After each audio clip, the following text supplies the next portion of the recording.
Nexus TV Paraguay. Tenemos la idea de presentarles a los principales referentes del proyecto. Así como lo estuvimos viendo a Víctor Sánchez Villagra, hoy les voy a presentar y pedir que él nos hable de su propia historia a Carlos Manuel Cardoso Florentino. Él es ingeniero, es doctor en ciencias energéticas, trabajó hasta jubilarse en Itaipú. Durante el gobierno Lugo estuvo al frente de la entidad binacional Yasuneta EBI. Carlos, me gustaría que nos hables un poco de vos, comenzando de donde quieras. Bueno, y vamos del principio. Vamos del principio. Yo nací en aquella era el pueblo de Coronel Bogado, porque era chiquitito. Hoy no sé, la gente ya no va a decir el pueblo, dice la ciudad de Coronel Bogado porque creció. Y viví en Coronel Bogado y estudié hasta el 5º grado. Después hubo una separación entre mis padres. Mi mamá se quedó en Coronel Bogado y mi papá vino en Asunción.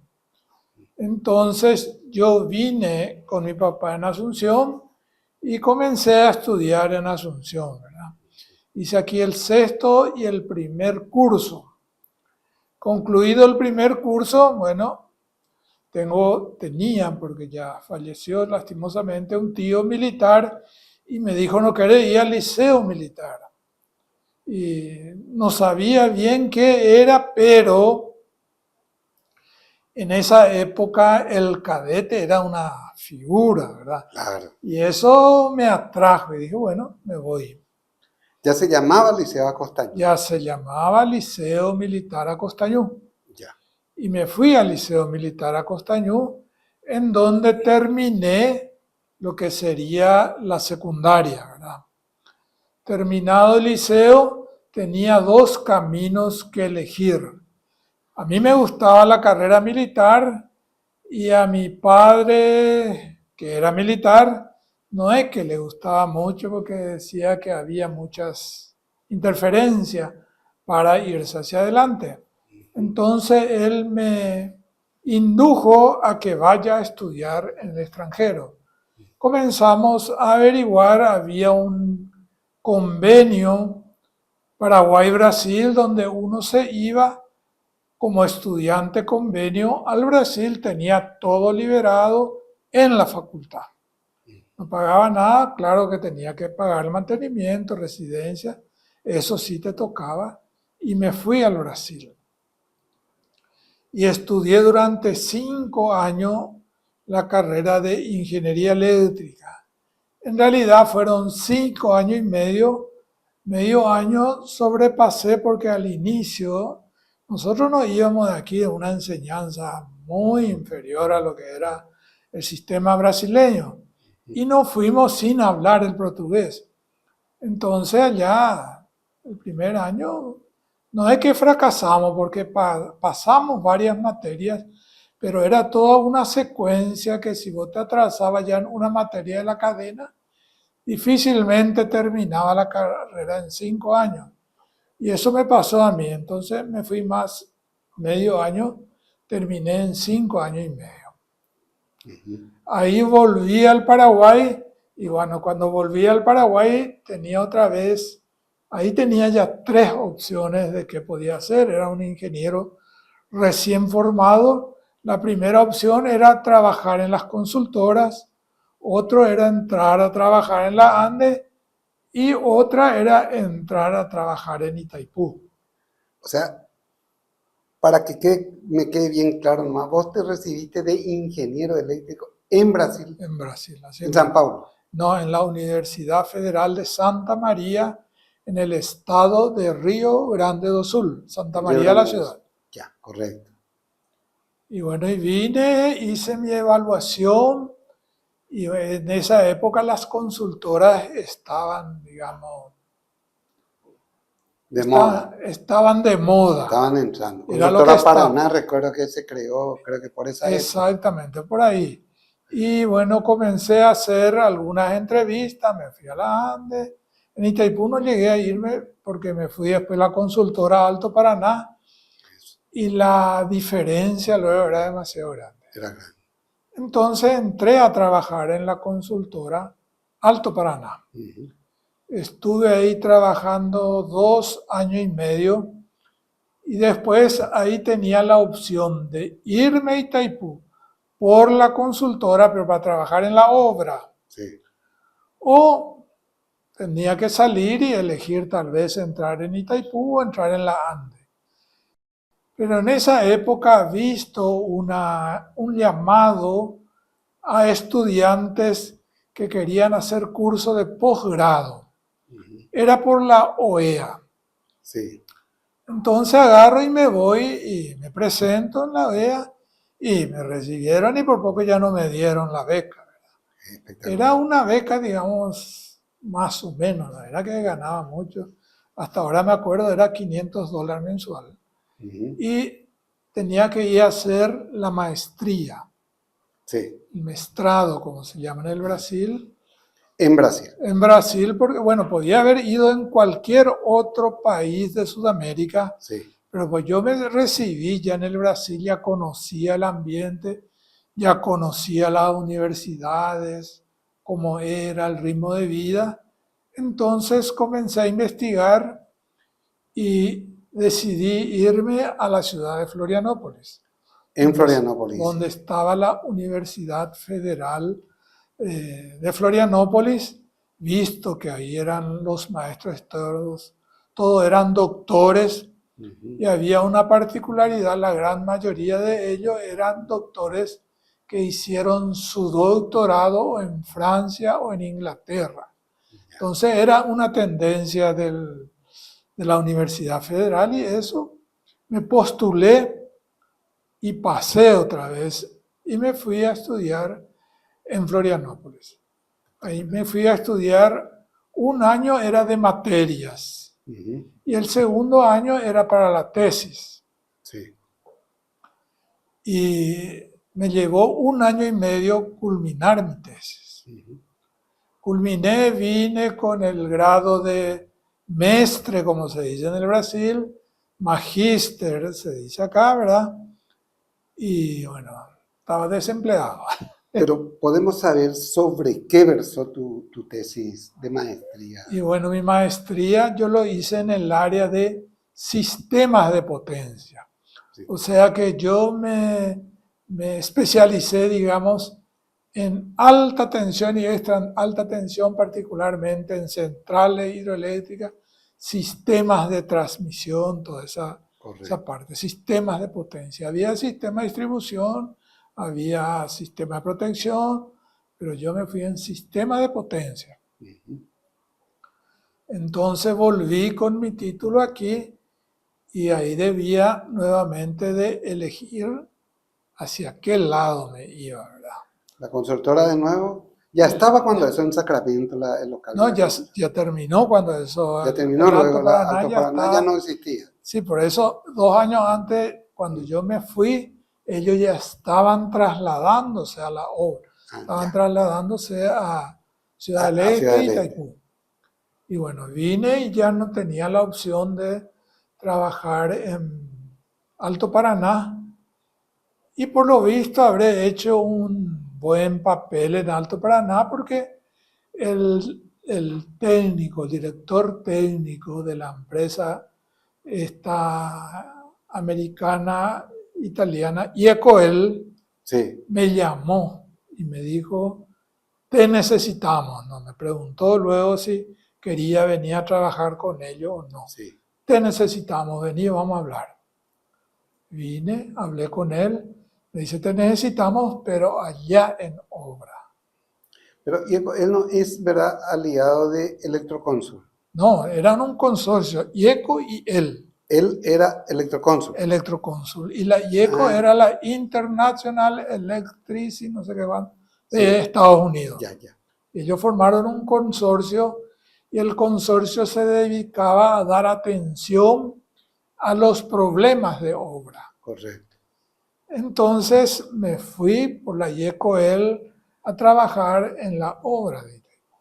Ahí tuve oportunidad de ver cualquier cosa, cualquier problema que aparecía en obra, ellos hacían una breve descripción y le mandaba a la IECOEL de obra, eso nos llegaba y nos distribuían otro, bueno, vayan y solucionen. Para ubicarnos en el tiempo, ¿de qué año estamos hablando? Estamos hablando del 82 en adelante. Un poco antes del 84 en que arranca Itaipú. A 2 años antes. Antes, sí, 2 años antes. 2 años. El 84 entra la primera unidad, ¿verdad? Es correcto. Entonces ahí tuve la oportunidad de ver cualquier cosa. Porque era más fácil pues, para los que estaban construyendo hacer una O sea, nota aprendiste mucho ahí. y mandar a la IECOEL. Sí. Y ahí muchas veces también la IECOEL tenían especialistas en obra, pero lo más nos exigía que nosotros vayásemos, analicésemos y le demos una solución al problema. Y así lo hicimos durante el tiempo que yo permanecí en la IECOEL, cuando en el 86, más o menos, ese papel ya estaba también superado. Entonces en el 86 yo tenía 2 opciones ahí. Una, ya salir del país porque tenía ya invitación de ir a trabajar en el Brasil, o de lo contrario ya tenía que entrar a trabajar en una nueva consultora, pero que era ya muy conectado con Itaipú. Correcto. Entonces me fui a trabajar, era Electropar. Me fui a trabajar ahí, estuve un tiempo, después pasé a integrar el equipo del equipo de ingeniería en obra. Ahí pasé unos 7, 8 años. Siempre nosotros teníamos que aprender por nuestra cuenta y hacíamos cualquier cosa y dábamos soluciones, porque ese era el papel de la IECOEL en obra. Tenía que asistir en lo que sea.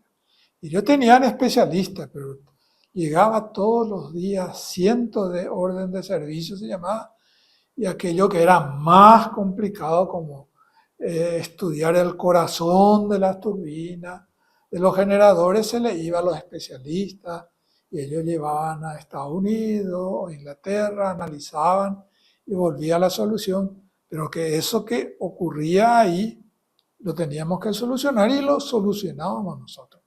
Era un equipo también binacional, estábamos compuestos por paraguayos y brasileños. Ya. Al comienzo, por supuesto, nos apoyamos mucho en los brasileños, pero al final ya les pasamos y más ellos se apoyaban en nosotros. Sí. Teníamos una viveza que solo los paraguayos me parece que tenemos, ¿verdad? Y así se fue hasta el 96 más o menos. 96. Entonces ahí yo ya iba a terminar otra vez este trabajo, iba a terminar el trabajo de la empresa ligado a Itaipú y tenía la opción de o ingresar a Itaipú o buscar otra alternativa. En esa oportunidad me acuerdo que le llamo al que fue mi orientador en la Universidad de Florianópolis, un doctor Marciano Morozowski. Hablo con él y me dice, Cardoso, vení aquí con nosotros. Me invita ya a que me vaya. Y bueno, entonces, ¿qué yo hago? ¿Como profesor te invitaron como para profesor o para seguir estudiando? No, como estudiante de doctorado. Como estudiante de doctorado. Ya. Correcto. Ya tenía el magíster. Sí. Entonces, en esa oportunidad también tuve la aprobación de Itaipú de ingresar en Itaipú. Entonces yo ingresé en Itaipú bajo la promesa que me iban a dejar ir a hacer mi doctorado y lo hicieron, así lo hicieron. Respetaron ellos. Sí. Entonces ahí yo entré ya en Itaipú. ¿Qué año entraste en Itaipú? Exactamente. 91. 91. Sí. Ahí ya me fui, me fui a hacer el doctorado otra vez en Florianópolis. Estuve en Florianópolis 2 años y siempre dentro de esa área de sistemas de potencia, pero el sistema en sí ya había avanzado mucho más de lo que inclusive había en la Universidad de Florianópolis. Sí. Entonces recuerdo mi orientador me dijo, yo tengo un amigo, le conocí en uno de esos seminarios, no sé, en Estocolmo, me parece, me hizo el doctor Andy Ford, que es uno de los más famosos investigadores americanos. Ujú. Y él me dijo, si vos me mandás un alumno, yo lo voy a agarrar como tu pupilo, como el pupilo de él. Claro. Y me dijo, ¿no querés ir a estudiar con Andy Ford? Ujú. Y para mí siempre era un desafío y le dije, sin ningún problema. Ahí te fuiste a Estados Unidos. Ahí me fui a Estados Unidos. ¿Qué ciudad? Me fui en una de las ciudades más heladas de los Estados ¿En Unidos. serio? Me fui a una ciudad que se llamaba Pullman. Pullman. Pullman. Bien al norte. Sí, bien allá en el estado de Washington. Ajá. Me fui recuerdo bien que me fui, yo no sabía nada y hasta mi inglés era muy principiante todavía. Y me voy, pero claro que el avión, cómo tomar y eso tenía todo. Claro. Sabía leer bien. Sí, Entonces me iba, entraba, agarraba el avión. Y agarramos un avión bimotor en Seattle para irnos a Pullman. Y había una fuerte neblina cuando nos fuimos. Yo dije, ¿será que esto va a aguantar? Sí. Porque veía encima la ala cómo se caía Claro. la nieve, no sé Claro, qué. claro. Y ven cuando hacía medio un movimiento el Sí. avión para dejar caer un poco de la nieve. Deliberadamente Claro, el para que no se acumule demasiado y se congele y ahí el aviador entonces Ya puede sé. así desprenderse de... ya Qué sabían genial. cómo hacer. Ujú. Y después llegamos en un lugar que había sido el aeropuerto de Pullman y dice el piloto, vamos a aterrizar. Y yo miro así, veo solo nieve, todo blanco. Todo era nieve. Y bueno, agarra y se aterriza Sí, en lo que era un aeropuerto, por supuesto, ya conocía, ¿verdad? Hielo puro, ¿verdad? sí, Nos agarramos, nos bajamos, éramos unos 8 o 10 pasajeros, todo el mundo corriendo dentro del aeropuerto donde hacía calor, ¿verdad? sí. En un momento dado, todos se fueron, Ujú. cerraron todo y me Ah, quedo yo solo dentro del solo dentro del aeropuerto. aeropuerto. Y no- Digo, ¿qué hago yo ah, aquí? Digo, me movía por todo el aeropuerto, no había nadie, ah, nadie. Y después encuentro tipo un panel así, tenía un botoncito rojo y decía, si usted necesita un taxi en el horario en que no hay nadie, apriete el botón. ajá, Y agarré y apreté el botón. ah. Y me atendió un chofer de taxi que por suerte era un mexicano y le pude decir En España. en español, estoy aquí solo. Ah, ¿Y dónde te vas? Y me voy a la universidad, a un lugar en donde me van a recibir. sí, sí. Y vino él, me dijo, hay un lugar en donde vienen los alumnos de posgraduación. Ujú. Vamos a ir primero a buscar a ver si no está. Sí. Y me llevó y me fui. Yo llegué y le dije, mira, vengo. ¿Cómo es tu nombre? Carlos Manuel Cardoso Florente. Sí, aquí está. Tal número de tu pieza. Ah, mira, vos, te lleva al lugar exacto. Al lugar exacto me llevaron. Ah. Y bueno, así ¿Y llegué. cuánto tiempo te quedaste ahí, Carlos? ¿Qué estudiaste? Contanos así No, y lo que fue Pullman. en Pullman estudié una materia que en esa época todavía ni en el Brasil no había, que era dinámica del sistema. Nosotros teníamos que modelar varias centrales en cascata y hacerlo funcionar para ver su desempeño. Y eso solamente se podía hacer a través de dinámica del sistema. Ah, mira. Y después, eso creo que llegué un viernes, un sábado. Y el lunes le conozco al señor Andy Ford, que es una excelente persona. Ujú. hablamos, nos entendimos más o menos. Él me dice, yo 6 meses enseño aquí a la Washington State University. 6 meses y 6 meses estoy de profesor en la London School, o sea, En Londres. en Londres. Y bueno, ahí nos hicimos ya muy amigos. Se ve que él también era medio solitario. Él era una figura así excepcional. Sí. Y yo era solo, entonces nos encontrábamos todo el día. Tomábamos café, lo que tomábamos todo el día y hablábamos. Hasta que aprendí yo dinámica de sistema. Y él me enseñó a hacer el modelaje de 3 usinas en cascada. Y eso se hace en computadora acá. Sí, en computadora. un programa dinámico. Como esos simuladores que Sí, llegamos como a ver ese, aquella vez que como fuimos esos a- simuladores, así mismo. en Y Chicago. con él hice eso. Hiciste eso. Era un programa y ese programa coloqué dentro de mi tesis de doctorado. Y después él comenzó a admirarme mucho por la facilidad con que yo aprendía. Él me dice, vos sos el primero que esto en tan poco tiempo ya está dominando. Y de esas 3 centrales, ¿sí? ¿Con qué distancia, en teoría, No, y estaría eso una vos de otra? tenías que ponía a determinadas ¿Y cuál es la distancias. distancia mínima? Y 100 kilómetros es donde yo adopté finalmente. Dentro de 100 kilómetros, 3. Una, 100 una kilómetros, otra, cada 100 100 kilómetros. kilómetros. Exacto. Ah, ya. 3. Sí, Y sí. eso es lo que yo propuse en nuestra propuesta de las usinas, las turbinas horizontales en el Alto Paraná. 3 centrales horizontales a 100 Cada 100 kilómetros. kilómetros. Cada 100 kilómetros. Correcto. Y muy bien.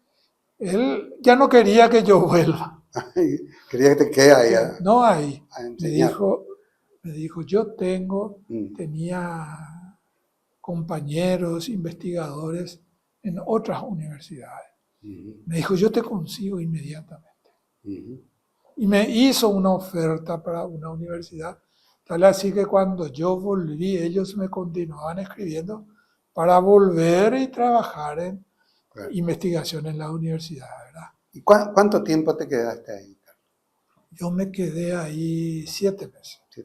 7 meses, los 7 meses de frío. Todo, en ningún momento hizo calor ahí. Nunca, Nunca. nunca. Era hielo todo el tiempo. Sí.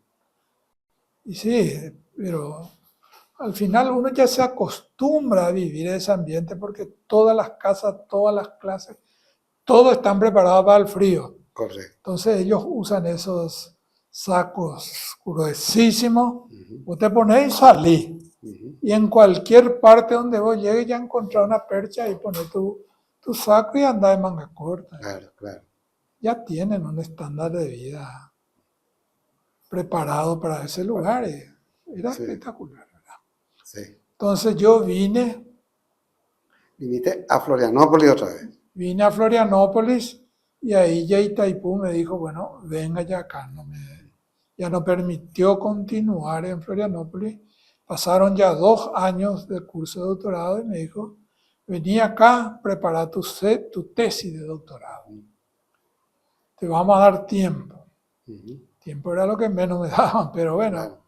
Y así, ya traje luego gran parte de mi tesis hecha desde Pullman.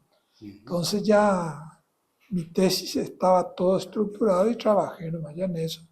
Y 2 años después presenté la tesis de doctor. Y fue aprobado sin restricción, sin ningún problema. Y en el 2003 recibo el título de doctor en ingeniería, especialista en sistemas de potencia, planeamiento de sistemas de potencia. Correcto. No se publicó eso, ni la tesis de maestría ni la tesis doctoral se publicaron. No, acá no. En el Brasil ellos tienen todo en su Tienen. biblioteca. Ya. Y mismo en la biblioteca de Itaipú está todo guardado, También está porque guardado. ellos sí le dieron importancia. Claro. Nosotros nunca le dimos importancia, ¿verdad? Y está, y vengo y justamente un amigo que estaba en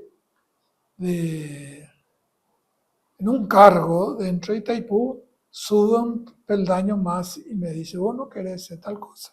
Entonces yo iba a comenzar la carrera gerencial dentro de Itaipú. No hay problema. Ahí pasé a ser jefe de la división de investigación. Y ahí ocurrió lo que ocurrió, que Itaipú, quiero decir, ABC se entera seguramente de que yo vine con título de doctor. Ya estábamos en 2003 ya. No, 2002. 2002, sí. Ahí entonces me envía ABC una publicación, una hoja completa de Itaipú, y me dice, esto no es correcto. ABC no sabía, pero ellos me preguntaron, Claro. y agarro yo, leo y digo, no, esto es una violación directa del anexo C. Y así mismo era, ¿verdad? Sí. Ahí cambió todas las reglas, ahí vino todo para abajo, esa división de energía 50-50. Claro. A veces sospechaba, pero hacía falta que un especialista le confirme, ¿verdad? Sí. Entonces yo no pensé que eso sería tan grave y comencé a escribir. Y en todos mis escritos afirmo que el anexo C ya fue violado, porque se aprobó por eso. Claro. Y yo dije... O sea, se aprobó dentro de Dentro de la Itaipú. No fuera de Itaipú, No, nada. lo que pasa es que el anexo C se podía modificar, está el tratado prevé, si no hay alguna cosa que esté de acuerdo, se puede modificar, pero existen las reglas. Claro. Las reglas es simple, hacer notas reversales y mandar a los dos parlamentos que aprueben, ahí entonces... Eso no se hizo. Eso no se hizo, ni se mandó a ningún parlamento. Correcto. Todo ahí dentro se manejó. Dentro de Y bueno, y a veces insistía, y yo siempre le respondía que nada de eso seguía, y ahí ellos más todavía magnificaban el tema de la violación del anexo C. El director paraguayo era Ayala Cunha en esa Cunha época, y el director brasileño era Miguel Samer. Miguel Samer. ¿Correcto? Exacto. Y en una oportunidad me llama Ayala Cunha y me dice, mira, yo sé que vos no tenés ni un ahorro. Vos tenés plata. Vos vivís de tu salario. Sí. Y llegó en su escritorio. Y te estamos a punto de echarme. Sin ningún beneficio. Pero vos tenés que hacer lo siguiente y vas a calmar las aguas porque esto ya se agitó demasiado. Sí. Escribí ¿cómo se llama cuando escribí? Un artículo, una réplica, una especie de disculpas. No era ni disculpa. Rectificación. Una rectificación diciendo que lo que vos dijiste Era no es lo correcto. Claro. Y bueno, esto acaba ahí. Y yo le dije, ingeniero, ¿usted se imagina cómo voy a quedar? Yo vengo con un título de doctor y Itaipú no tiene todavía ningún doctor. Y yo voy a afirmarme en algo y después voy a decir mi afirmación está errada. No voy a hacerlo. Y ahí me dijo, bueno, usted ya sabe, hoy mismo firmo su renuncia. Pero yo sabía que no me podía renunciar, pero ya tenía estabilidad laboral. Claro. Y pasó otra semana, me hacen todo escondido un supuesto sumario administrativo. Porque para suspenderme había que hacerse un sumario administrativo, en donde yo debería tener la opción de defensa. ¿En qué año estábamos ahí? 2003, perdón. 2003. Finales de 2003 más o menos. Y sí, agosto, septiembre. Agosto, septiembre. Hicieron todo un arreglo entre ellos ahí y sacan una suspensión sine die, sin ni un beneficio. Sin goce de sueldo, de nada. Nada, sin nada. Eso Cosa fue- absolutamente ilegal también, dicho sea de paso. y, Que después se demostró eso. con por el tiempo. supuesto. No, hoy en día hasta los abogados me dicen, esto nunca pudo haber corrido. Claro, Se hizo con complicidad de la corte, no sé qué, porque sí, primero que vos tenés ya estabilidad. Segundo, aquí lo que ellos están pisoteando es eso que vos podés decir lo que quieras. ¿Cómo se llama? Derecho a... a la réplica. No, no es derecho a la réplica, que vos tu opinión podés... Ah, sí, libre expresión, Libre expresión. libre expresión. Nunca podía esto haber corrido. Y ya te digo, me quitaron salario, ayuda habitacional, ayuda médica, ayuda de educación, todo. Me quedé de un día para otro sin nada. Año 2003. 2003. Una cuestión, Carlos, yo recuerdo que me hablabas, no sé si estuvo dentro de tu doctorado, eso, ¿no llegaste a irte a la India dentro del programa de maestría o doctorado? Bueno, eso fue todavía en la fase de preparación de la tesis. Pero te fuiste. Sí, me fui. Es que vos tenés, para recibir el grado de doctor, Sí, además de una tesis, tu propuesta, primero, sí, tiene que ser inédito a nivel mundial. sí, sí, No es lo inédito en tu ámbito académico claro, a nivel mundial. sí, Entonces había 1, 2, 3 lugares donde vos podías presentar un paper sí, y ellos debían analizar y aprobar. correcto, Uno de ellos era en Estados Unidos, sí, donde me fui. No, en realidad no me fui a Estados Unidos porque ese año se hizo en Canadá. sí, Y otro era en la India. sí. Entonces presenté en Canadá y en la India. Ah, en los dos países. En los dos países fue aprobado y con eso ya cumplí todos los requisitos para ganar el grado de doctor en ingeniería. Correcto. Entonces ese es el Ese fue tu contacto con India. con la India. Fue un contacto fantástico. Y Yo fue recuerdo una muchas de las experiencia. anécdotas que había contado. Es una anécdota increíble. Es un gran país la India, pero yo creo que con 80% de su población pobre. Ujú. Eso es lo que yo veía. Lo que yo veía, no sé si era Ahora en cambió todas un partes. poco, está bastante avanzada la India. Para mí, yo estuve en Calcuta.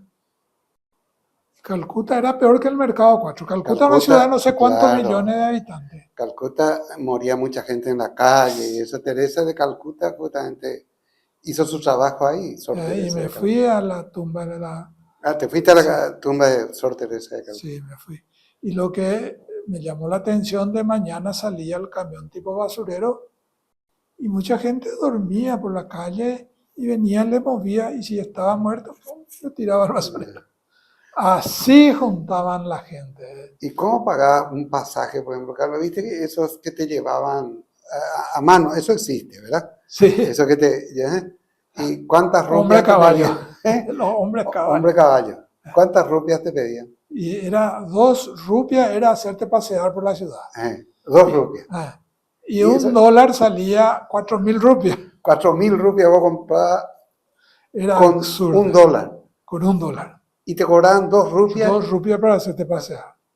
Por lo visto que con 2 rupias ellos compraban una trincha de pan, no sé, qué cosa Claro, así. claro.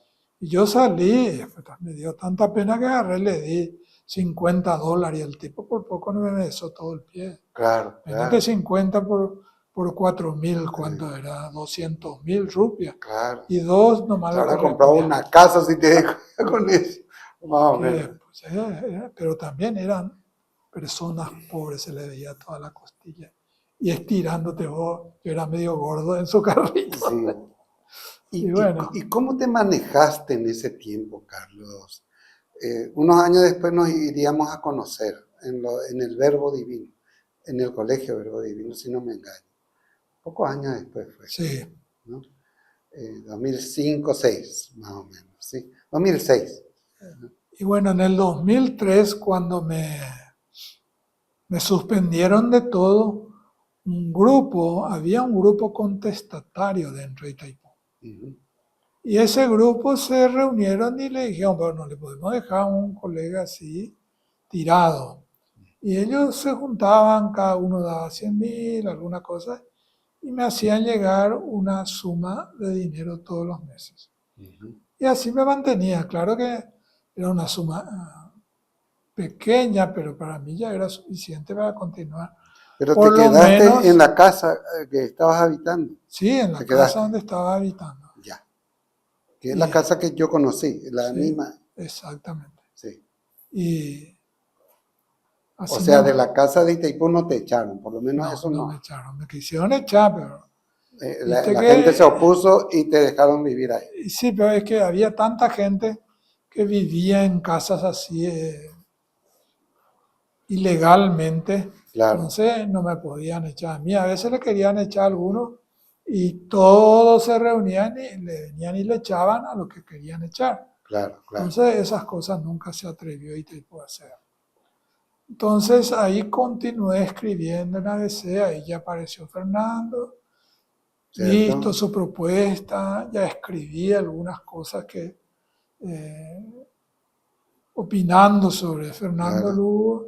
En una oportunidad, no sé si él me invitó o cómo fue, sí, a que yo venga junto a él al Verbo Divino. correcto. Yo vine, me acuerdo bien que cuando vine, le voy a llamar a una persona, dijo, Ah, inmediatamente te llamó. recuerdo como si fuese ayer. Me iba a presentar el futuro director de ITI. Así él Está decía. bravo. Y así me fui estirando hasta que se eligió Fernando y me fui por 1 año y 7 meses a Yacyretá Como director. como director paraguayo. Ujú. ¿Cómo Cuando, fue tu experiencia en Yacyretá? mira, Yacyretá o tenía o podía ser muy cómodo y no hacer nada, Ujú. es lo que todo el mundo hacía, o tratar de hacer algo. Y yo rápidamente luego me gané la confianza del director argentino, porque él era un arquitecto y él vio mi experiencia, sabía de mis conocimientos y comenzó a confiar conmigo. Cualquier cosa decía, vamos un poco a hablar con Carlos. Claro. Entonces yo le convencí a él de la necesidad de más Itaipú. ¿Qué era más Más Itaipú? Yacyretá. Más Yacyretá. Sí. ¿Qué era más Yacyretá? Era construir más centrales, pero siendo el El núcleo central, núcleo la central, propia entidad binacional Yacyretá. exactamente. Que fuesen como complementarias, digamos, unas hidroeléctricas, parte de un complejo, De que un sería el complejo complejo Yacyretá. Yacyretá. Y le gustó mucho y después dijo, vamos a comenzar con Añacuá. Recuerdo. Y ahí yo ya metía la idea de las turbinas horizontales. Ujú. Y vamos a hacer con turbinas horizontales. Y ahí le expliqué todo, cómo podíamos colocar en las caídas del vertedero. Sí, Les gustó y automáticamente hicimos el proyecto Añacuá. correcto. Yo me acuerdo que le había prometido a Lugo, era el primer año que estaba con él, antes Sí, de que vos salgas, nosotros vamos a inaugurar Añacuales. claro. Y lastimosamente no se pudo, ¿verdad? Mm. Y hoy pasó ya cuántos años, 10, 12 años, y No no hay más, 16 años, ni 18, 30% construido de Añacuá. nada. Nosotros íbamos a hacerlo en 4 meses. Cambiaron luego el proyecto, Carlos. Y cambiaron Hicieron con totalmente porque, turbinas verticales. Otra vez. exacto, es que siempre ese es una práctica Que es del un gobierno. problema, que vos me habías explicado eso. Claro. Podía ser muy riesgoso para la propia. Por un lado eso, ¿verdad? Mm. Porque no había mucha experiencia de cortar las represas. Sí, Nosotros buscamos todo, no había esa experiencia y ahí no íbamos a cortar nada, simplemente íbamos a excavar ahí en el vertedero y íbamos a colocar ahí las turbinas horizontales.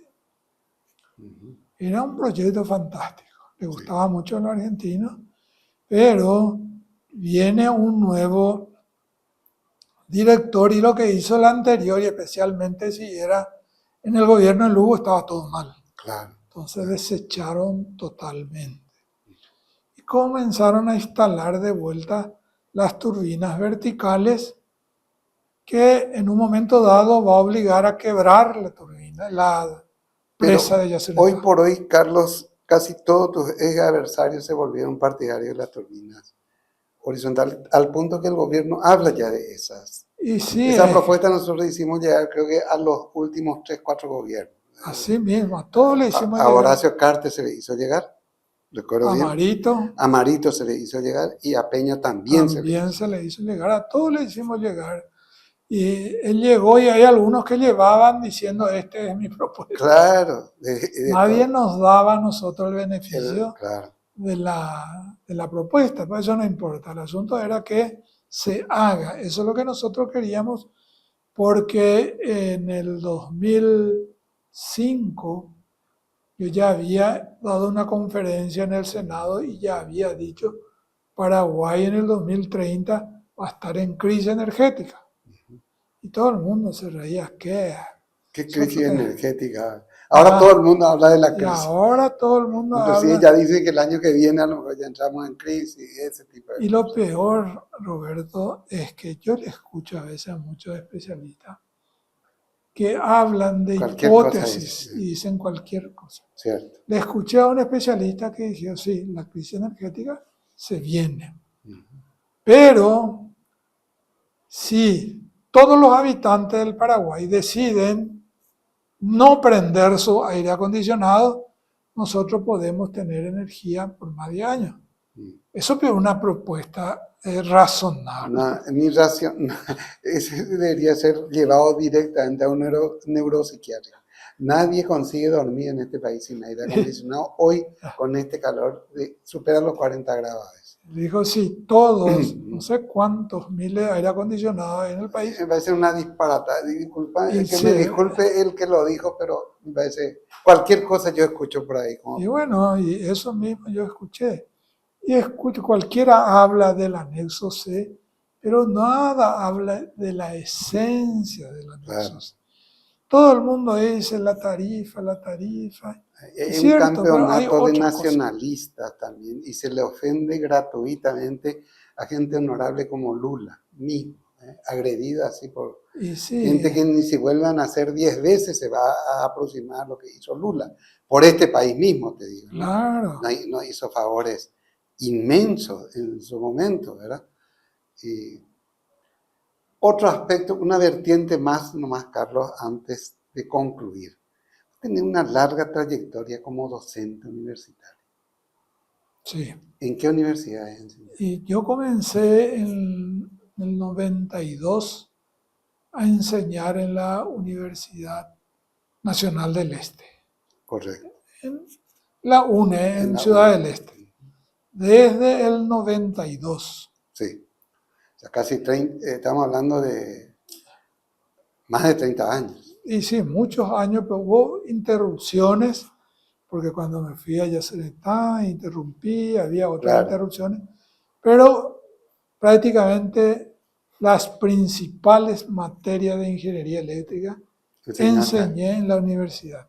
Después abrimos el curso de posgrado en ingeniería eléctrica, curso de magíster. El primer curso de magíster en Paraguay lo abrimos en la Universidad Nacional del Este. Sí. Y hoy creo que ya es la versión 17 por ahí que se está dando. Pero yo llegué a verte en la UNA vos también, en la Universidad Nacional de Asunción. Vos Y no bueno, enseñaste en la UNA. Sí, en una oportunidad me llamó el de la UNA y me dijo que quería también abrir un curso de posgrado en la UNA. Ya, era de posgrado. Y me llamó para venir. Sí. Vine, hablé con ellos y me quedé corto tiempo, 1 mes, 2 meses, porque fue la época en que Lugo me llamó para ir a Recuerdo, yo me iba a Yacyretá. buscarte ahí, exacto. Pero Correcto. yo sé que ellos abrieron el curso de Abrieron el magíster curso. y hoy están queriendo abrir el doctorado. Nosotros en Ciudad del Este estamos también en la idea de abrir el doctorado, pero hay un problema grave.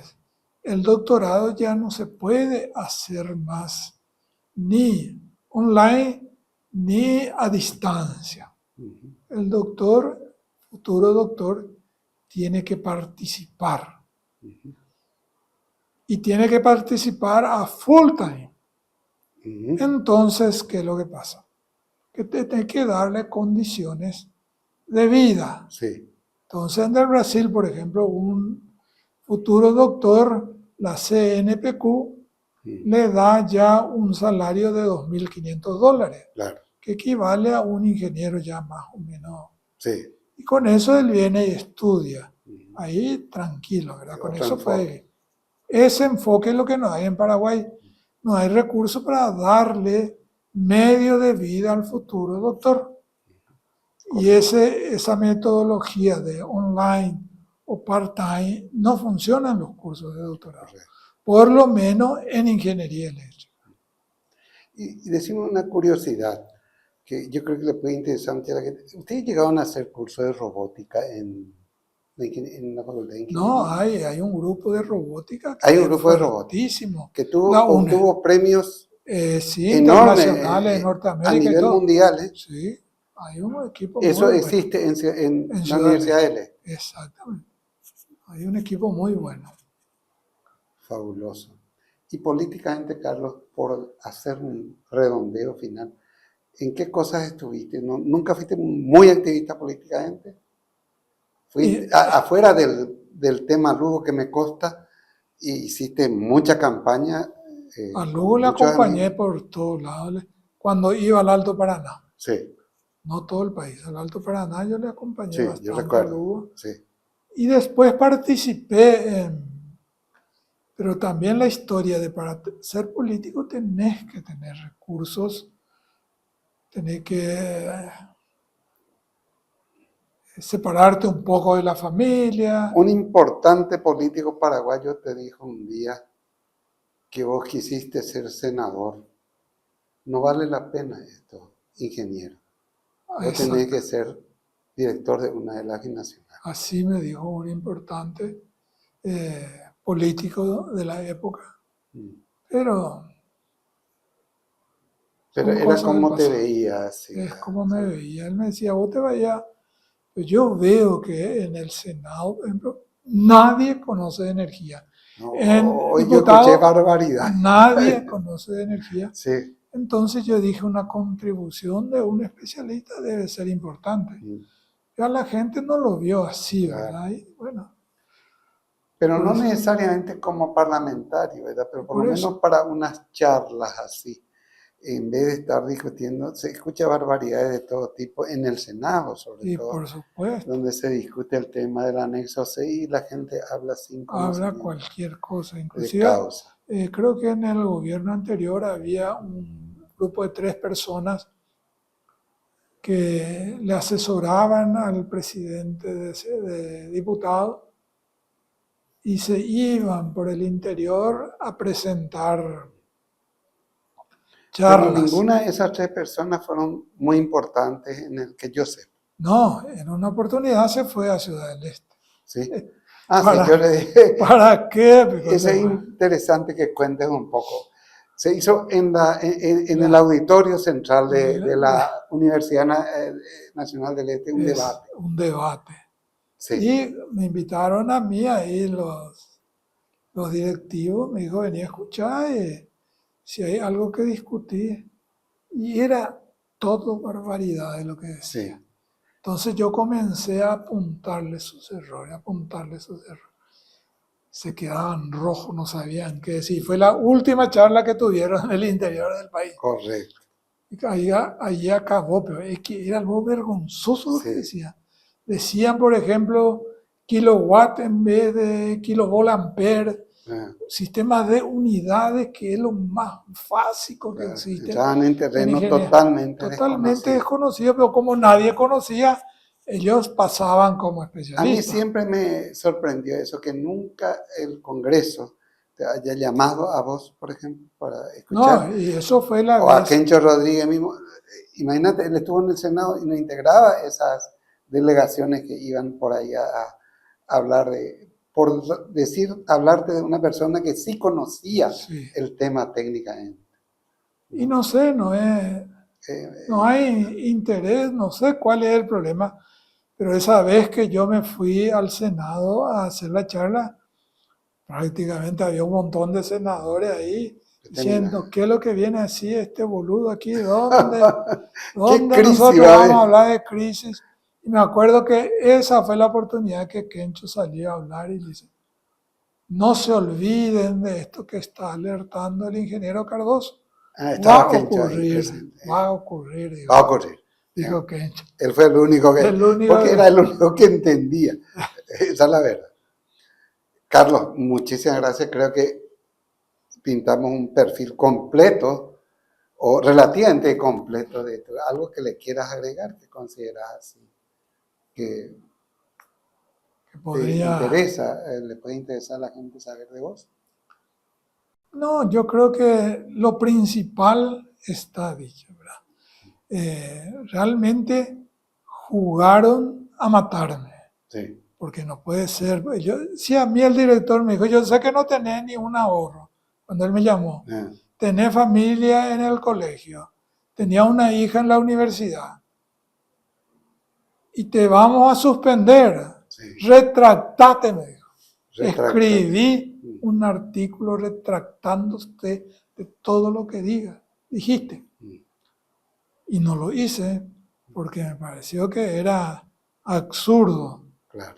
Y bueno, fue duro, fue una época dura que a mí me dijeron, ellos lo que querían es que vos te pegues un tiro. Más o menos. Sí. Y más o menos eso era lo que podía hacer, porque Eso fue terrible y se extendió.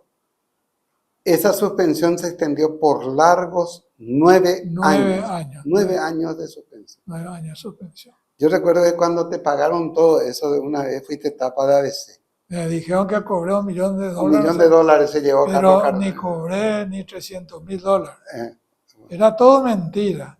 sí. Y hubo muchas mentiras. Me acuerdo, por ejemplo, que que era director de Itaipú en esa época, Valmelli, Mateo Mateo Almelli. Valmelli, llamó al diario ABC y dijo, Cardoso vino a pedirme que le indemnice por $1 millón. Eh. No sé de dónde él quitó esa historia. Yo le envié a un escribano y se escondió el escribano. Para que se ratifique y Claro, se o escondió. No sé claro. por qué dijo eso. Eh. Yo hasta ahora tengo la copia del periódico en donde él había dicho eso. Que yo le pedí $1 millón. Yo lo único que una vez hablé con él, todavía en esa época yo estaba suspendido, era 2009, 2010, y le dije, ingeniero, esto tendría que terminar. Sí, sí, Pero no fue con él que se arregló. ¿Con quién te arreglaste? con ¿Quién estaba como director cuando...? este señor que ya Ah, falleció, ya sé. Efraín Enríquez Gamón. Enrique Gamo, Sí, exactamente. un gran señor. Era el que firmó para que se quede Fabuloso. todo. Bueno, damos por terminada esta Sí, yo entrevista, creo que Carlos. sí. Creo que la gente ya se presentó. Víctor Sánchez Villagra hace una semana. Se presentó ahora Carlos Cardoso Florentín. Y de nuestro Para que la gente, entrevistador, ¿verdad? Que y yo, de nuestro entrevistador, finalmente, muy buenas tardes. buenas tardes, gracias.